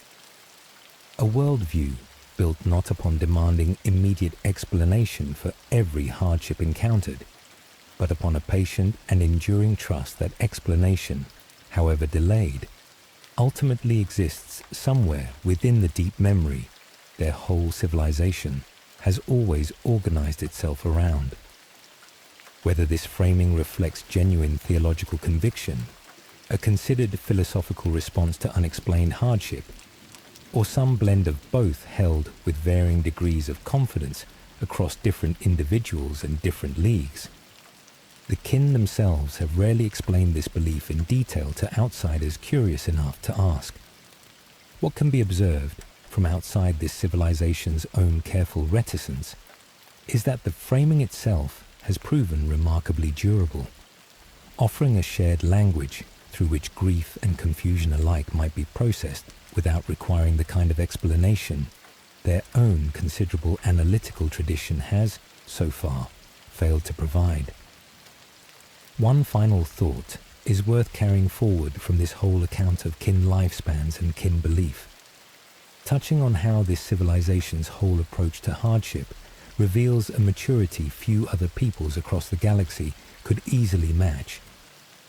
Rather than demanding that every mystery yield to immediate explanation before it can be born, the kin have cultivated a capacity to hold genuine uncertainty alongside genuine faith, trusting that meaning exists even where their own considerable intellectual tradition has not yet managed to articulate it in terms their careful analytical minds would ordinarily demand. This capacity, whatever its ultimate theological truth, has served this civilization well across every trial this story has followed, and will likely prove essential still as they turn to face whatever the deepest source of their own troubled continuity may yet reveal. The quiet dissatisfaction beneath acceptance. Beneath this outward and largely stoic acceptance, private dissatisfaction and private grief persist among individual kin, who must live, in reality, with the consequences of this unpredictable variation, whatever comfort the wider framework of belief might offer them. Whatever comfort this framing of divine will provides at the level of a whole civilization's shared understanding, individual kin who must live, in reality, with the consequences of this unpredictable variation, carry burdens no shared theology can entirely dissolve. A family who loses a beloved member to an unexpectedly shortened span carries a grief the framework of the Votann's will may help contextualize without ever erasing it in whole. A kin granted unexpected additional years, particularly among the Grimnyr, who seem to bear this longevity most heavily, may find their own extended existence carrying burdens few of their shorter-lived peers ever needed to consider. Watching companions and even whole generations pass, while their own life continues onward with no clear end yet in sight. This gap between outward acceptance and private experience deserves to be marked honestly, rather than smoothed over in service of a tidier account of kin stoicism. A civilization can maintain genuine and widely shared belief in a framework of meaning, while individual members of that same civilization still carry private doubt, private grief, or private resentment that the shared framework never addresses in whole. Whatever the kin present to outsiders as their settled understanding of this troubling variation, it would be a mistake to assume every individual kin experiences this same settled peace in the quiet and unwitnessed corners of their own private grief. A particular loneliness marks what this gap must mean for any individual kin, whose own private experience of loss or of unexpected longevity sits uneasily alongside their whole civilization's shared and outwardly settled understanding. To grieve a shortened life while surrounded by a culture that frames such loss as the Votann's own considered purpose is to carry a private sorrow that the wider community's shared language may not make full room for. A solitude within belonging that few outsiders, focused only on the kin's outward composure, would ever think to look for or to recognize. This same tension likely touches the Grimnyr most heavily of all, given how disproportionately this unexpected longevity appears to fall upon them. To watch companion after companion, generation after generation, pass into whatever ending awaits them, while one's own life continues onward with no clear boundary yet in sight, is to carry a particular and considerable weight, one the framework of the Votann's will may offer some comfort in bearing, but cannot entirely lift from those who must go on living, year after uncounted year, with its full and ongoing consequence. What this whole pattern of instability, touching the crucibles that bring new kin into existence, and now the very span of years each kin can expect to live, suggests about the deepest foundation this civilization has always rested upon, is the story we turn to next. Tomorrow, in the final part, we sit with the corrupting memory, the troubling possibility that the Ancestor Cores themselves, the deepest source of this whole civilization's continuity, may be failing in ways the kin have only begun to understand. Sleep well. Tomorrow, in the final part, we sit with the corrupting memory, the troubling possibility that the Ancestor Cores themselves may be failing in ways the kin have only begun to understand. We have followed this civilization from the earliest pioneers who first pushed into the Galactic Core's perilous depths, through the ancient machines that became the beating heart of every league, through the strange manner of birth that binds every kin to a memory they never chose, through the deliberate concealment that has kept this whole people hidden from a galaxy that has never come close to understanding them. Tonight, in this final part, we come to the deepest and most troubling truth this whole story has been quietly circling from its very first telling, that the Ancestor Cores themselves, the ancient memory at the heart of every league, may be slowly and irreversibly corrupting. Tonight we sit with the corrupting memory, the troubling possibility that the Ancestor Cores themselves may be failing in ways the kin have only begun to understand. Tonight, in this final part, we sit with the corrupting memory, the troubling possibility that the Ancestor Cores themselves may be failing in ways the kin have only begun to understand. The deepest foundation trembles. Beneath the troubling slowing of the Crucibles and the unsettling variation now marking kin lifespans, a deeper and more foundational trouble appears to be unfolding. The Ancestor Cores themselves, the ancient memory this whole civilization has always trusted, may be slowly corrupting. Across every earlier part of this story, this civilization's troubles have appeared as separate and distinct difficulties, the Crucibles slowing in ways no analysis could explain, individual lifespans stretching or shortening without any discernible pattern, each mystery considered largely on its own terms. There is reason to believe, however, that these separate difficulties may share a single and far deeper origin, one this story has saved for its final telling, precisely because of how thoroughly it reframes everything that came before it.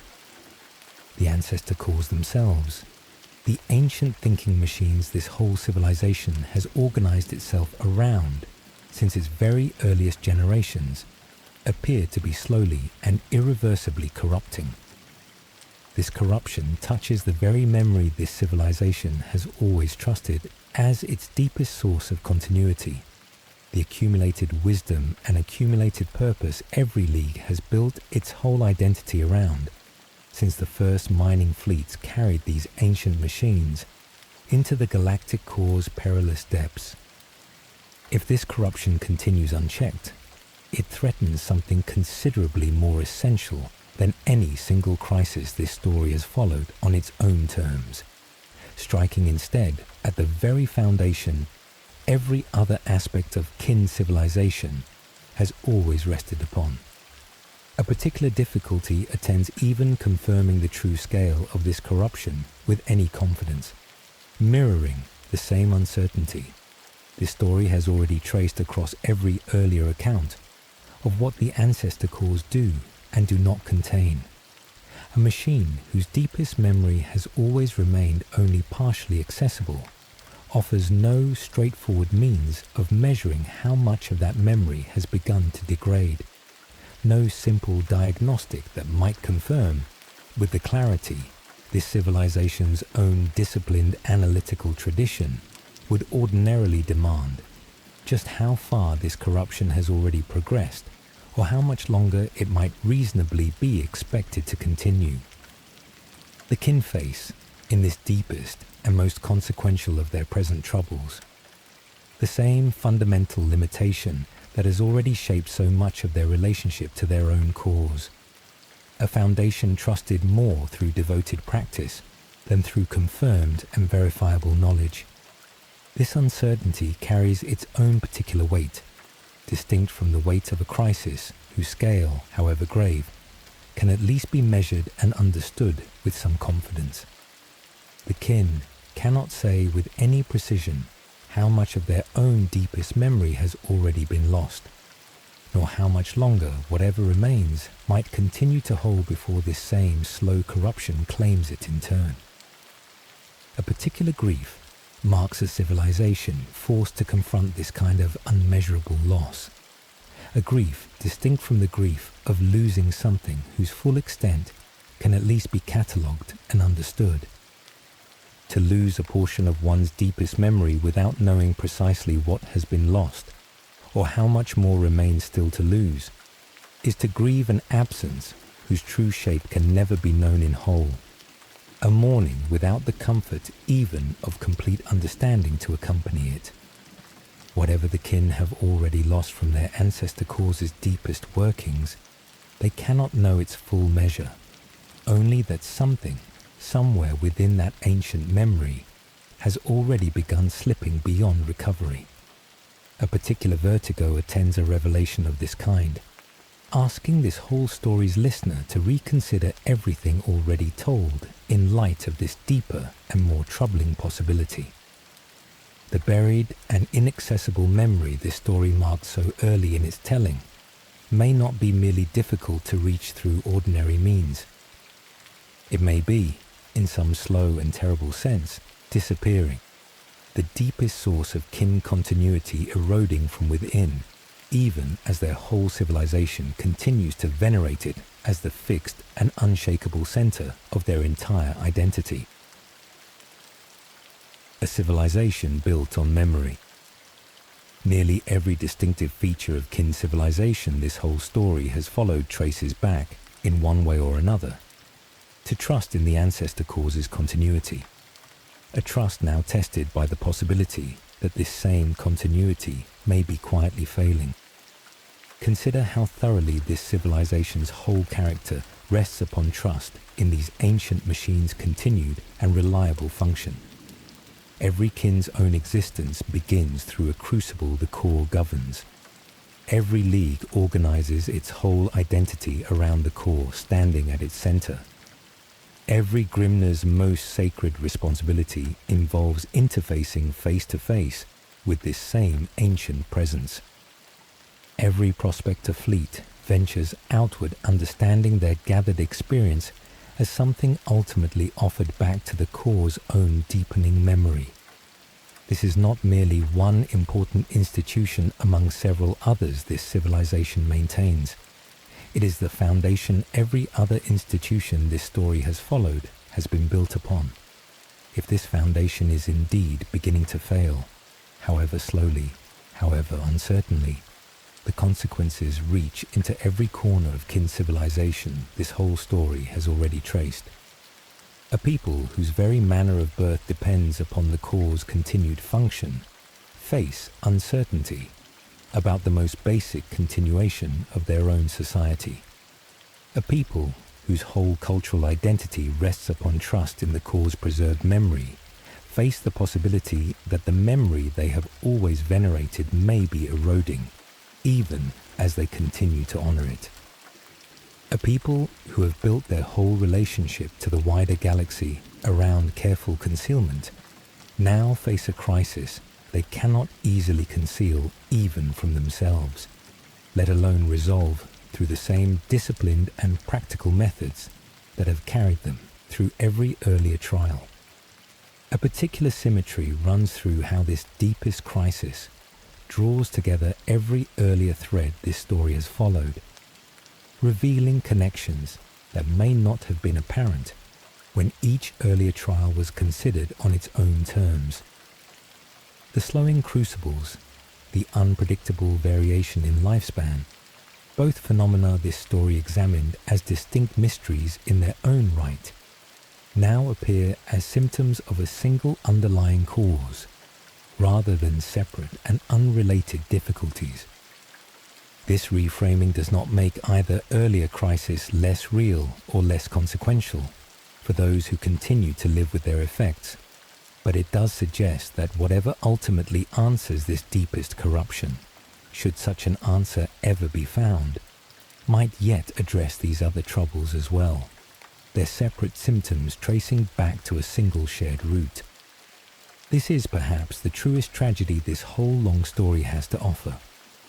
A civilization built with extraordinary care and extraordinary foresight, around a foundation of enduring memory, now confronting the possibility that endurance itself was never as assured as every earlier generation had always believed it to be.